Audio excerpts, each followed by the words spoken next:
Bonjour à tous et bienvenue sur Déclic Numérique dans cette nouvelle vidéo. Aujourd'hui on va parler de la photographie au grand angle. C'est parti!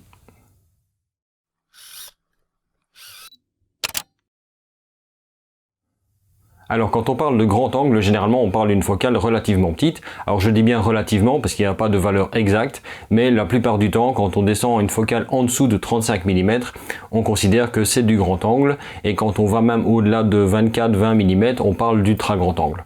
Je vais ici pour la vidéo regrouper tout ce qui est grand angle et ultra grand angle, parce que finalement les principes dont je vais vous parler sont exactement les mêmes. Il y a juste un petit peu plus d'exagération avec un ultra grand angle qu'avec un grand angle. La raison pour laquelle je veux faire cette vidéo, c'est parce que je pense que souvent, le grand angle est vu comme un objectif qui sert à quelque chose de précis. Souvent, le grand angle est associé à la photo de paysage, éventuellement à la photo de rue, mais au final, est-ce que c'est vraiment le cas et est-ce que le grand angle ne pourrait pas être vraiment un outil créatif pour la photographie? C'est justement de ça dont je voudrais parler ici. Et pour ça, il faut comprendre un petit peu comment fonctionne un grand angle, c'est-à-dire quels sont les impacts d'un point de vue de la prise de vue qu'on a en utilisant une focale assez large. Vous savez sans doute que l'utilisation d'un grand angle n'est pas toujours aisée, simplement parce que celui-ci a tendance à induire des déformations importantes dans la photo. Mais ces déformations qui souvent peuvent être gênantes, peuvent également être utilisées à des fins créatives et pouvoir mettre un sujet en valeur, de pouvoir accentuer certains éléments dans la photo. Et c'est exactement de ça dont je veux parler aujourd'hui. Le plus important est de comprendre qu'avec un objectif grand angle, la plupart du temps, on va pouvoir exagérer les dimensions, les perspectives, etc. Par exemple, si je mets maintenant mes deux mains face à la caméra, vous êtes d'accord avec moi, mes deux mains ont exactement la même dimension. Si je bouge mes mains, elles ne changeront pas de taille. Par contre, la perception que vous allez en avoir est totalement différente. Qu'est-ce qui a changé entre ces deux plans? Quand je mets mes deux mains face à la caméra, tout simplement, elles sont sur le même plan. Ça veut dire que la caméra les capte exactement de la même façon. À partir maintenant où je les recule, ici je vais induire donc un changement de distance entre les deux points, et forcément le grand angle lui va accentuer cette perspective. Si j'avais pris ce même plan avec une focale plus longue, vous auriez eu moins cet effet de dimension qui va être changé et modifié. Ça, c'est la partie qui pour moi est le plus important à comprendre là-dedans, parce que tout le reste va en découler. Ça veut dire que si vous avez un objet qui est très proche de votre objectif et un objet qui est beaucoup plus loin, vous allez mettre en avant l'objet proche et vous allez finalement réduire l'importance de l'objet qui est lointain. Si je prends ici l'appareil photo et que je mets un élément au devant, forcément il est plus ou moins parallèle. Si je l'éloigne, il va réduire en taille dans le champ, et si je rapproche, il va augmenter de taille dans le champ. Ça, c'est évident. Donc ça veut dire que si vous jouez simplement sur les distances devant-derrière, vous allez donner plus ou moins d'importance à votre sujet.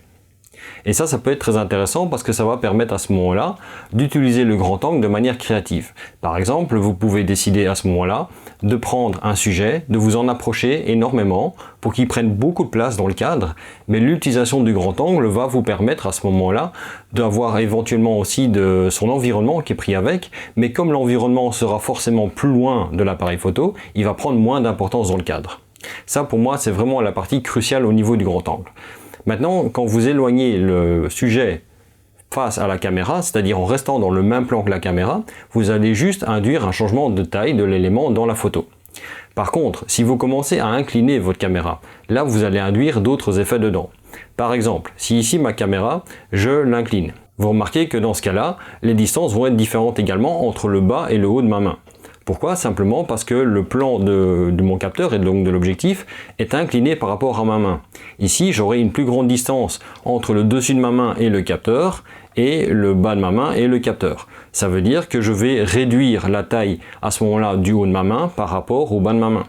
C'est exactement l'effet que vous avez quand vous prenez par exemple un bâtiment en photographie et que vous relevez votre appareil pour essayer de l'avoir dans le cadre. Et donc à ce moment-là, vous avez cet effet de fouillante qui apparaît. Vous avez bien sûr exactement le même effet qui se produit à l'inverse. C'est-à-dire que si vous abaissez votre appareil, vous faites en sorte que le haut de ma main ici sera plus proche que le bas de ma main.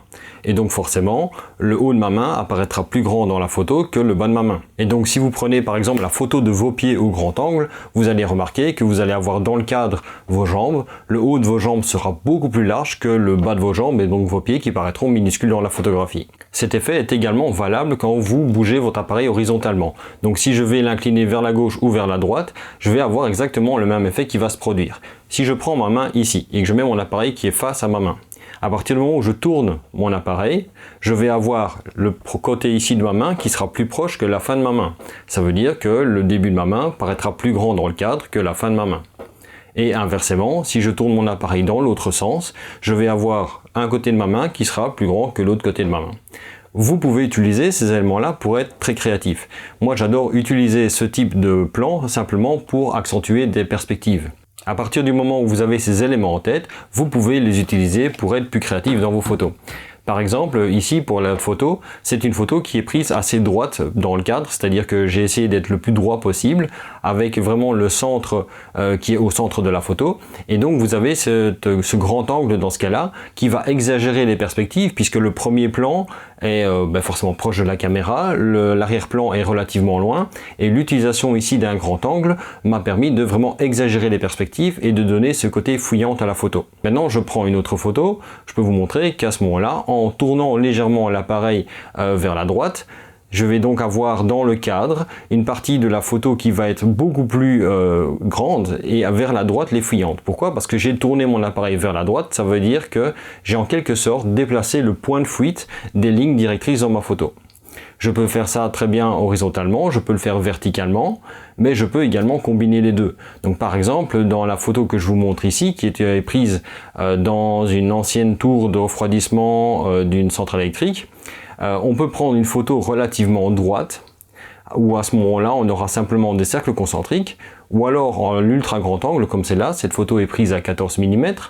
Si vous regardez, vous voyez vraiment une impression presque de spirale qui est créée. Alors il n'y a pas de spirale dans la photo, mais le fait d'avoir incliné l'appareil à la fois verticalement et horizontalement et d'essayer de ne pas le garder parallèle avec la structure, ça m'a permis de créer une déformation dans la photo et de donner vraiment ce côté point de fuite dans un angle de la photo. Vous pouvez très bien utiliser ça en forçant des perspectives et donc en exagérant volontairement l'environnement. Si vous regardez la photo de cette statue, elle n'est pas très grande, elle mesure à peu près 1 mètre, mais dans la photo, elle a un aspect un petit peu gigantesque. Pourquoi? Parce que je me suis mis en contre-plongée, je me suis mis très proche de la statue, en me mettant plus bas, et en inclinant l'appareil vers le haut, ce qui s'est passé, c'est que du coup les pieds de la statue sont très proches de moi, la tête est loin, et donc la différence de distance est accentuée par le fait que j'ai relevé l'appareil et que j'ai légèrement incliné.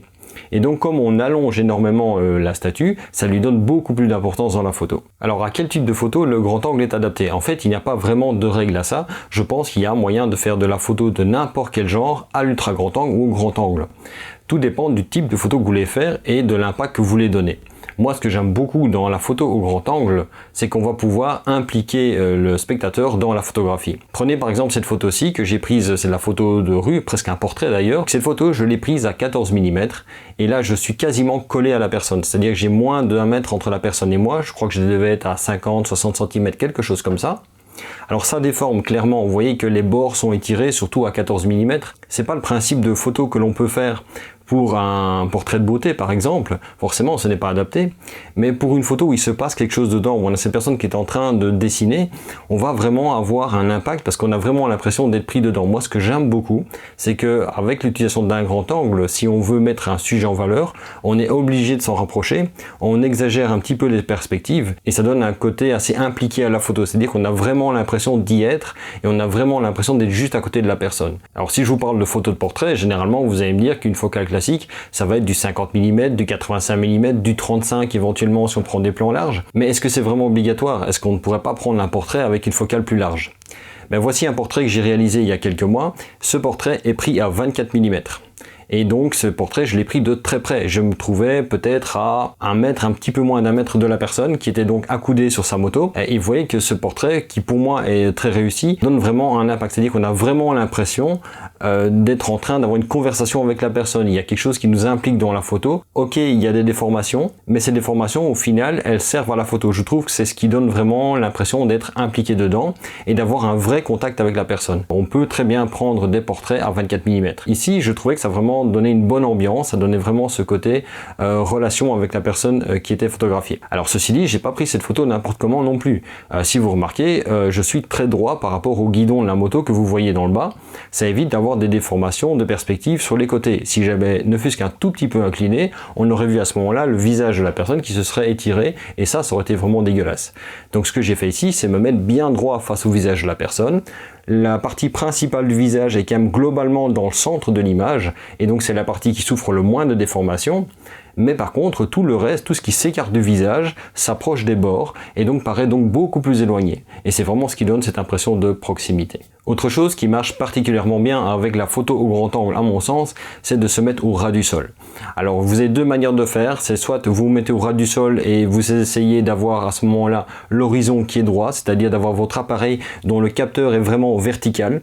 Ça va vous permettre à ce moment-là de garder des lignes verticales droites. Si maintenant vous voulez donner encore plus d'impact, mais à ce moment-là vous allez avoir quelques inconvénients aussi, vous pouvez aussi légèrement relever à ce moment-là votre appareil, ce qui va vous permettre de capter un environnement plus large, d'avoir moins le sol dedans, mais vous allez forcément induire des déformations.